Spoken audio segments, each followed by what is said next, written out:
Get this trash out of here before she embarrasses us all." The words cut through the glittering hum of the ballroom like broken glass against silk.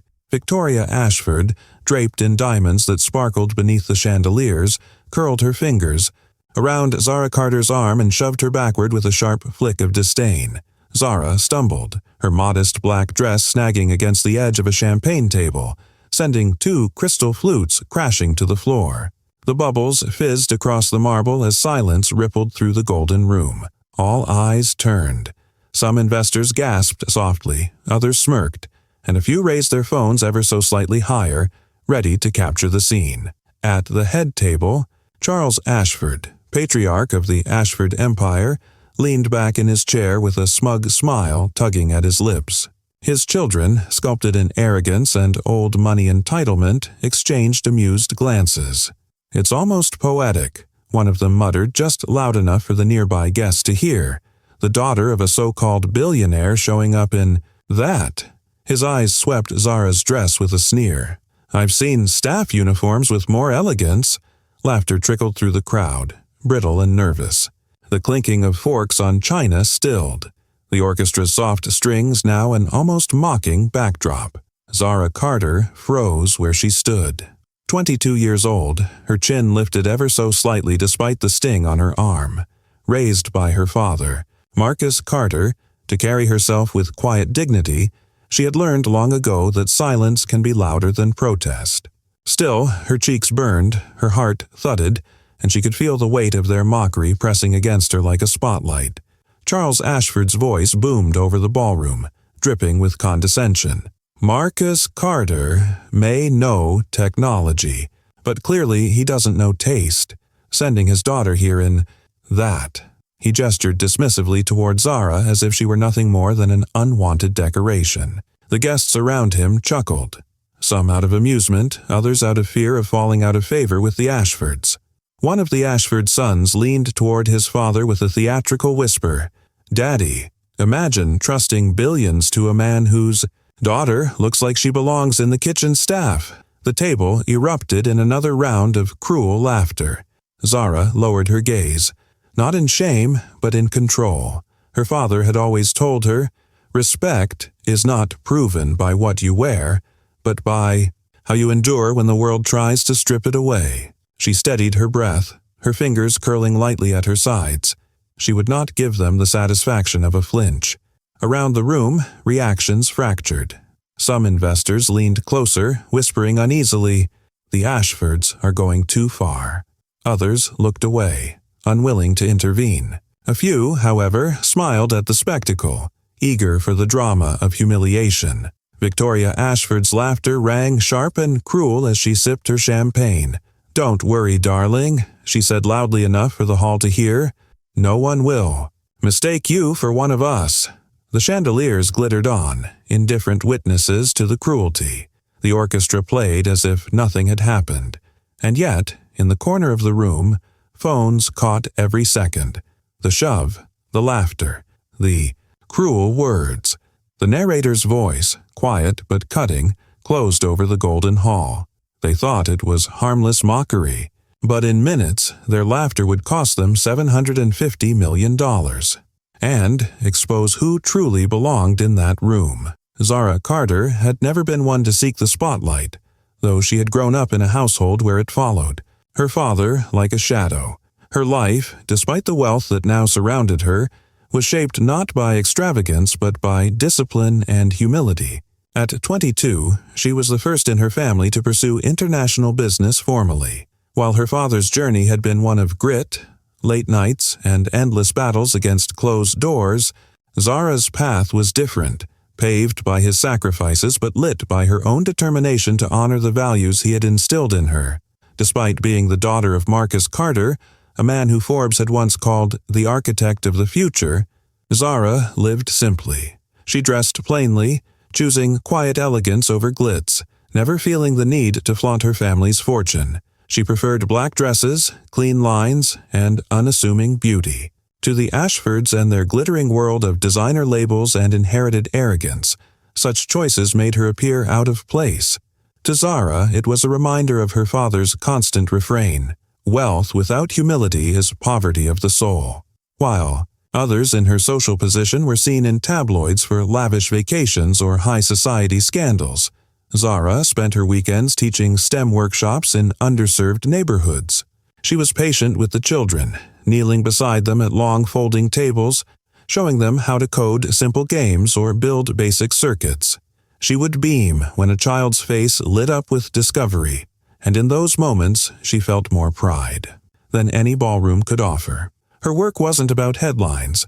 It was about hope, something her family had lived without for generations until Marcus Carter changed their trajectory. Her father's story was etched into her bones. Marcus Carter had started with nothing, a boy from the South Side whose mother worked 2 jobs just to keep the lights on.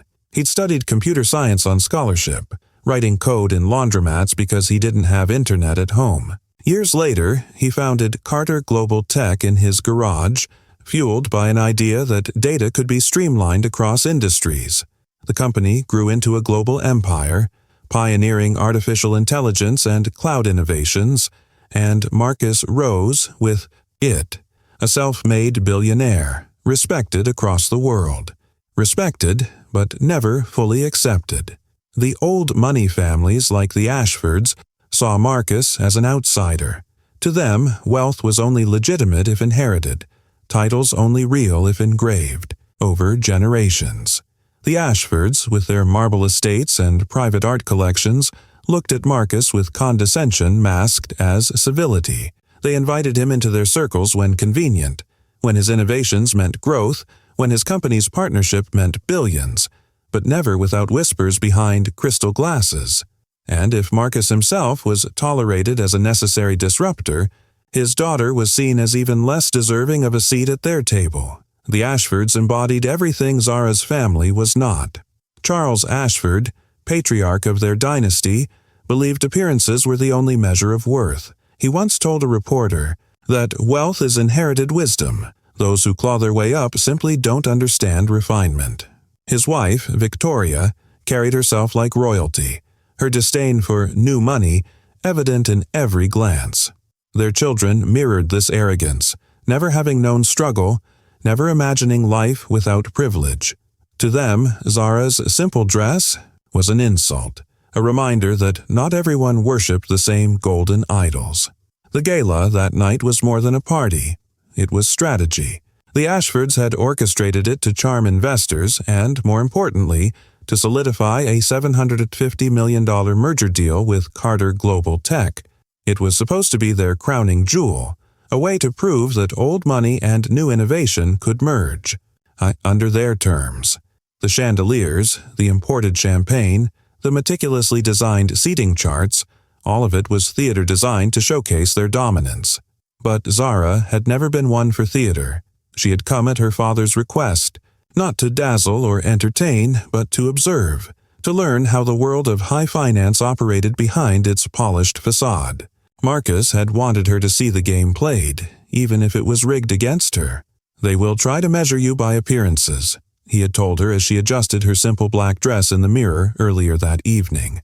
"But your value doesn't come from their approval. Watch, listen, and never forget. You belong anywhere you stand." Still, when Victoria Ashford's jeweled hand had shoved her backward, Zara felt the sting not just on her arm, but on her dignity. Humiliation was a taste she knew too well. The quiet whispers in school corridors when classmates found out she was Marcus Carter's daughter, the suspicion from teachers who assumed she hadn't earned her grades, the subtle dismissals in business internships where her ideas were overlooked until repeated by someone else. As she steadied herself by the champagne table, she remembered her grandmother's voice, a voice of weathered strength that carried through every storm. "Dignity is quiet thunder. When the storm comes, you won't need to raise your voice." Those words were Zara's shield as the laughter echoed through the ballroom. She lowered her gaze, not because she was broken, but because she knew thunder didn't announce itself. It simply rolled across the sky when the time was right. And as the Ashfords sneered, as investors chuckled nervously and champagne fizzed on the floor, Zara's silence was not weakness. It was the gathering storm. What the Ashfords didn't know, what none of their guests could yet see, was that, within minutes, their empire of arrogance would tremble, and all it would take was the quiet thunder they had tried so hard to dismiss. Crystal chandeliers bathed the Ashford ballroom in warm golden light, their glow bouncing across polished marble. Floors and glasses filled with vintage champagne. The air buzzed with the language of money, investments, mergers, projections. But beneath the polite laughter, an undercurrent of arrogance pulsed, set by the hosts themselves. Charles Ashford, his silver hair slicked back and his bespoke tuxedo gleaming, raised his glass toward the room. "To the future," he declared, his voice carrying the casual authority of a man who had never been told no, "and to the partnerships that will preserve the legacy of real business families, those who earned their wealth the right way, generation after generation." His eyes flicked deliberately to Marcus Carter at a nearby table. A ripple of knowing chuckles circled the guests, though a few shifted uncomfortably. Marcus, composed, as ever, raised his own glass in silent acknowledgement, his face unreadable. Beside him, Zara sat quietly, her black dress simple but elegant, her hands resting calmly in her lap. At another table, Victoria Ashford leaned toward a group of women dripping in diamonds. She didn't bother to whisper, "Look at her dress. Tell me, does she look like the daughter of a CEO or the maid who ironed the linens?" Laughter erupted, soft but cruel. A few guests raised their phones as though capturing the joke for later gossip. Zara heard every word, but she didn't flinch. She kept her back straight, her eyes steady on the crystal glass before her. The Ashfords thrived on spectacle. For them, dominance wasn't only in balance sheets, it was in making others smaller, reminding the room of who belonged and who did not. And tonight, their target was Zara Carter. At the investors' table near the orchestra, Li Wei, a Singaporean billionaire with a reputation for quiet wisdom, exchanged a glance with Helena Duarte, a Brazilian business magnate known for her sharp instincts. Both caught the sneers, both observed the stillness with which Zara absorbed them. Helena tilted her head slightly, murmuring to Li Wei, "They mock her dress, but she wears dignity like armor." The evening pressed on, each toast sharper than the last. Charles spun another jab, disguised as humor. "Of course, it's easy to stumble into fortune these days. Write a bit of code in your garage, and suddenly you think you can sit at the table with families who've built empires for a century." His words were aimed like darts, every syllable dripping with dismissal, toward Marcus and, by extension, Zara. Marcus Carter's jaw tightened almost imperceptibly, but he didn't rise to the bait. He had learned long ago that silence was often the loudest rebuttal. Zara, too, didn't answer. She merely lifted her chin, her grandmother's words echoing inside her. "Dignity is quiet thunder. When the storm comes, you won't need to raise your voice." But the Ashfords weren't done. The eldest son, William, emboldened by wine and his father's approval, leaned forward with a smirk. "Tell me," he said loudly enough for the tables around them to hear, "would you trust billions to a company whose daughter looks like she works here?" The jab landed like a blade. For a moment, the ballroom hushed, waiting for the explosion. Phones tilted, ready to capture humiliation. Zara felt the heat rise in her cheeks, but she breathed deeply, forcing herself to remain steady. "Ironic," Helena Duarte whispered to Li Wei, her accent lilting. "They think they are mocking her, but it is their reflection that grows uglier." Zara finally looked up, her eyes sweeping across the sea of guests. She didn't lash out, didn't defend herself with words. She let the silence hang until it became heavier than any insult. In that silence, Li Wei noticed what others missed. The young woman's poise was not submission. It was strength restrained, waiting for its moment. Around the room, murmurs rippled. Some of the younger investors whispered uneasily, "That was harsh." Others laughed nervously, unwilling to challenge the Ashfords' cruelty. Yet the balance was shifting, almost imperceptibly. A few sharp minds were beginning to see what the Ashfords could not. Arrogance had blinded them. Victoria smirked and raised her glass, savoring the spectacle she believed she'd orchestrated. But Helena Duarte leaned closer to Li Wei, her voice firm this time. Dignity reveals more than money ever will. Zara, steady and silent, sat as though she had heard those very words. And though the Ashfords couldn't see it, the storm was already gathering. The next morning, the Ashford Tower boardroom gleamed like a cathedral of wealth. A long walnut table stretched across the glass-walled space, contracts stacked neatly at each place. Black Mont Blanc pens rested on signature flags, waiting for the final stroke that would bind a $750 million merger between Ashford Holdings and Carter Global Tech. Assistants moved like shadows, placing espresso cups, adjusting folders, checking. Microphones. Charles Ashford stood at the head of the table, smiling as if victory had already been signed. His wife, Victoria, sat like royalty at his right hand, while their sons lounged on either side, smug heirs in bespoke suits. Across from them, investors from Singapore, Brazil, Europe, and the Gulf sat in composed silence, their eyes betraying nothing. The glass doors opened. Marcus Carter entered, tall, calm, his charcoal suit immaculate but understated. He carried no entourage beyond his daughter, Zara, who walked 2 steps behind him. She wore the same black dress from last night. Elegant but simple, almost defiant in its modesty. If she still bore the sting of Victoria Ashford's shove, she concealed it beneath steady poise. Charles spread his arms. "Marcus, my friend. Today we make history." Marcus inclined his head politely. "Good morning." Before the lawyers could begin, Li Wei, the Singaporean investor, raised a hand. His tone was courteous but sharp. "Before we sign, there is one matter that troubles me." Charles's smile froze. "Of course. What concerns you?" Li Wei's eyes swept the table. "How does one family treat people it considers beneath them?" The air thickened. Even the assistants stopped moving. "Charles," laughed lightly. "I'm not sure I follow." Helena Duarte, the Brazilian investor, leaned forward. "We all heard it.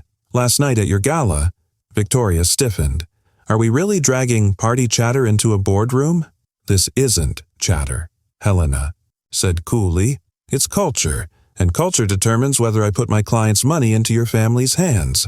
A European director cleared his throat. "I admit I was unsettled. The comments toward Ms. Carter were distasteful." Helena added, "She showed more dignity in silence than the hosts did with their words." Charles's composure faltered. Then he smirked. "Are we equating a few harmless jokes with $750 million? She's just a—" Marcus's voice sliced in, calm but commanding. "Finish that sentence, Charles. Carefully." The room went still. Charles forced a laugh. "Marcus, really, this is business, not personal melodrama." Helena's eyes flicked to Zara. "What you call melodrama, I call respect." Zara lifted her gaze at last. She didn't speak, but her steady eyes said enough. Quiet thunder. Charles waved dismissively. "She's a girl, Marcus. No one cares what she wears to a party. This deal is about money, not—" Marcus stood. He didn't slam his chair or raise his voice. He simply stood, and the shift in the air was immediate. "That girl is my daughter," he said, "and if you cannot respect her, you cannot. Respect me. The deal is off." The words detonated like glass shattering. Charles blinked. "You're bluffing." "No." Marcus's tone was steel wrapped in velvet. Victoria leaned forward, sharp as a blade. "You would throw away $750 million because your child was teased?" Marcus turned to the investors, ignoring her. "I built my company by teaching machines to recognize patterns, but I built my reputation by teaching people to recognize each other. I don't partner with anyone who fails that test." The Gulf representative, silent until now, adjusted his cufflinks. "Respect is not sentimental. It is structural. Without it, no partnership lasts." Helena smiled faintly. At last, words worth listening to. Zara sat motionless, her hands folded on her legal pad, but inside she felt her grandmother's voice echo. "Dignity is quiet thunder. When the storm comes, you won't need to raise your voice." Charles's mask cracked. "This is madness. You'll regret this." Li Wei leaned forward, eyes steady on Zara. Respect is intelligence. Disrespect is stupidity.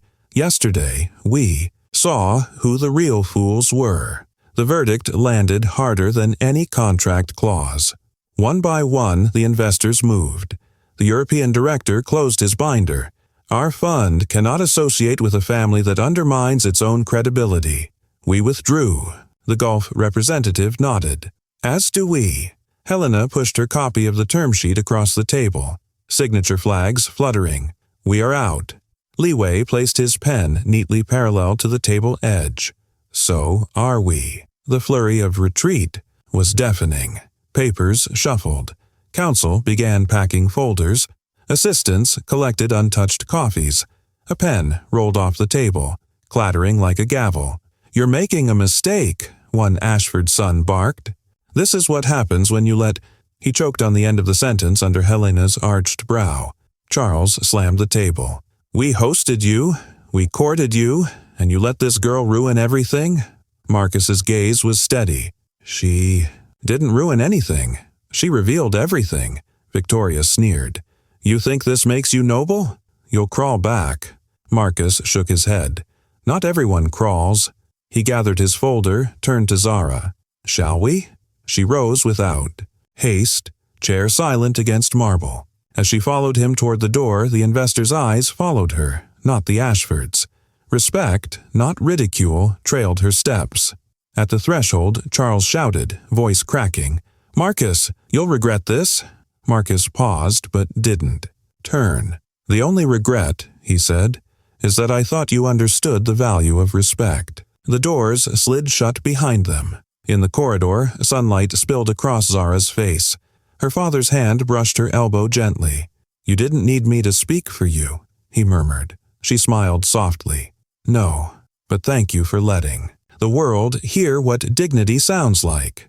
Inside, the Ashfords raged, their empire trembling on the edge of collapse. Outside, father and daughter walked into the morning, $750 million lighter, but infinitely richer in the only currency that endures, respect. The fallout was immediate. By the afternoon, headlines spread like wildfire across global business networks. Old money arrogance costs Ashford family $750 million deal. Carter Global walks away. Investors applaud decision. Dignity overdeals the silent stand. That shook Wall Street.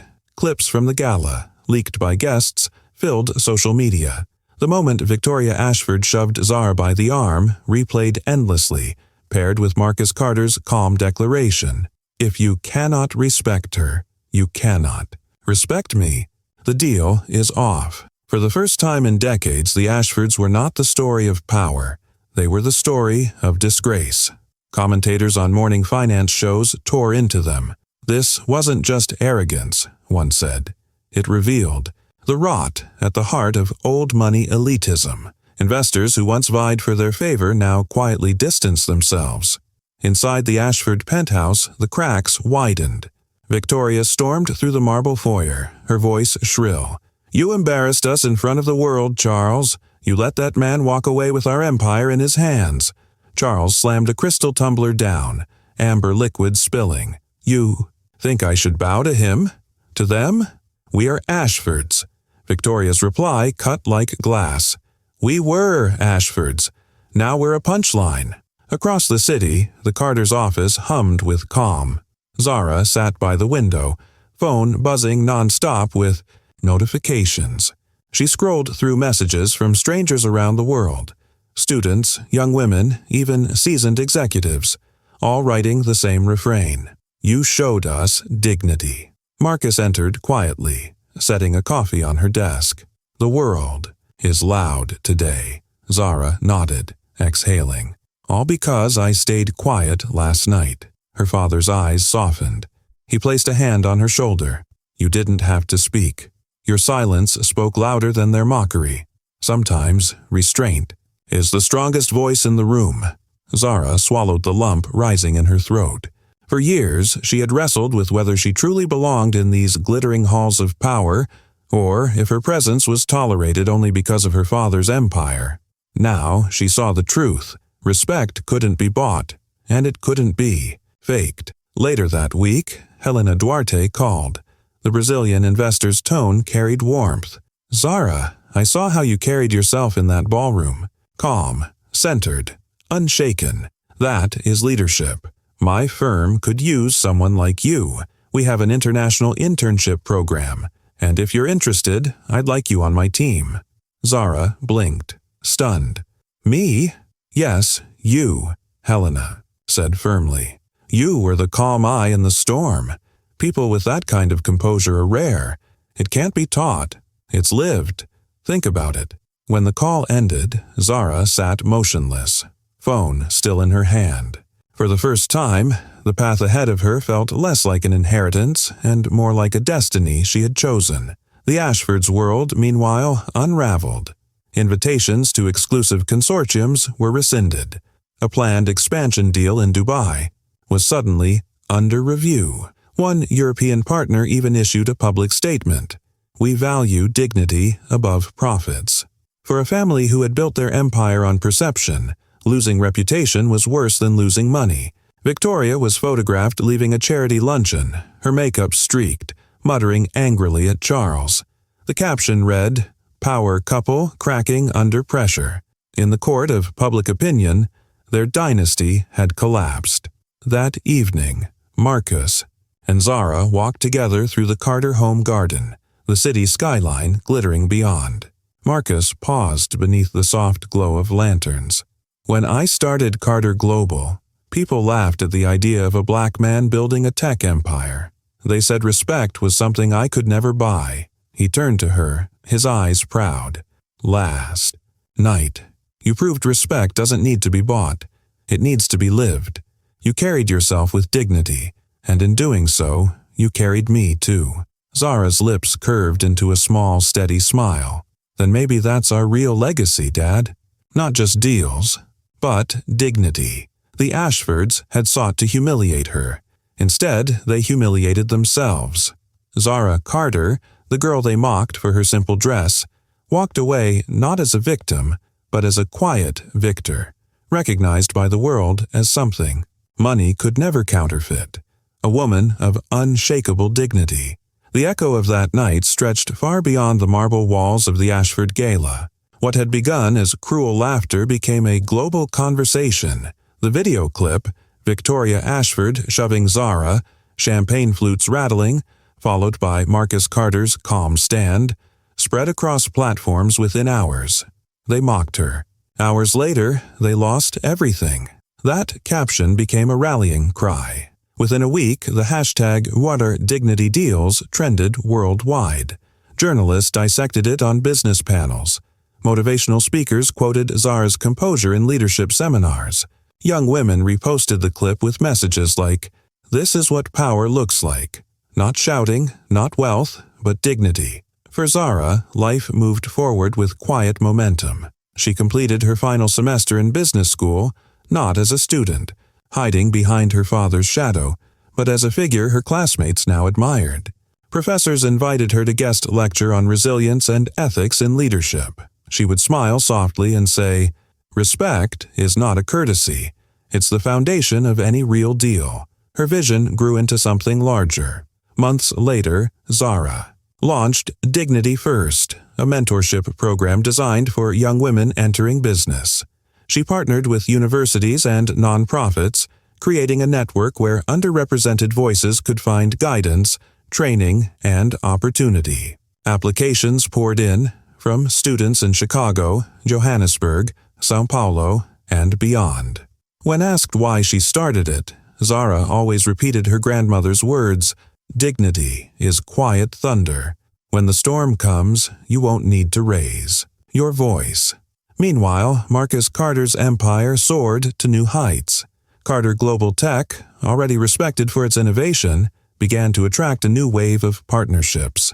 Investors who valued not just profit margins but principles sought him out. Headlines captured the shift. Respect wins. Carter Global adds 2B in ethical partnerships. Marcus told his team at the next annual conference, "Our business doesn't just innovate technology, it innovates culture." "We don't build with arrogance. We build with respect." His words were met with thunderous applause, because now everyone understood that dignity was more than a slogan. It was a strategy. For the Ashfords, the unraveling was merciless. Once courted at every table, they now found doors closing in silence. Potential partners withdrew, citing concerns over brand reputation. Old allies, wary of being associated with their arrogance, drifted away. Even society magazines that once fawned over their events wrote scathing lines. The Ashfords remind us that arrogance is the fastest way to lose fortune. Their children, once the darlings of elite circles, became social pariahs. Victoria was photographed storming out of another gala, no longer welcomed as the matriarch of prestige, but whispered about as the woman who had shoved away her family's future. Charles's empire, built on inheritance and reputation, weakened. By the month, the Ashford name, once synonymous with power, became a byword for arrogance. Through it all, Zara carried herself with the same quiet grace that had shifted the balance in that ballroom. She gave no interviews dripping with spite, no speeches aimed at revenge. When asked about the Ashfords, she answered simply, "They gave me an opportunity to practice what my father taught me, that dignity is stronger than cruelty. That's all." And in the end, it was that restraint that cemented her place as a leader for a new era. Business schools taught her story as a case study in leadership. Young women around the world clipped her photo on vision boards. And at every keynote speech she was invited to, Zara reminded her audience that her legacy wasn't just about what was lost that night. It was about what was found: respect, integrity, and the quiet thunder of dignity they mocked a daughter for. Her dress, forgetting that respect is never stitched in fabric. In their laughter, they believed they were untouchable. But in one night, the empire they clung to collapsed, while her dignity rose higher than any chandelier in that golden hall. The Ashfords had their wealth, their marble tables, their silk gowns. But all of it turned to dust the moment arrogance exposed their emptiness. And Zara, the young woman they tried to shove aside, needed no revenge, no raised voice. Her silence carried more weight than their fortune, her composure more authority than their titles. Because true wealth is not measured in accounts or estates.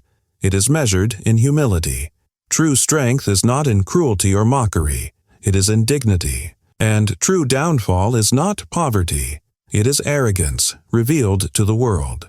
So remember, empires crumble, fortunes vanish, but respect endures. And sometimes the quietest person in the room holds the power to change everything. If this story touched your heart, subscribe for more stories of Black excellence, justice, and dignity that silence cruelty.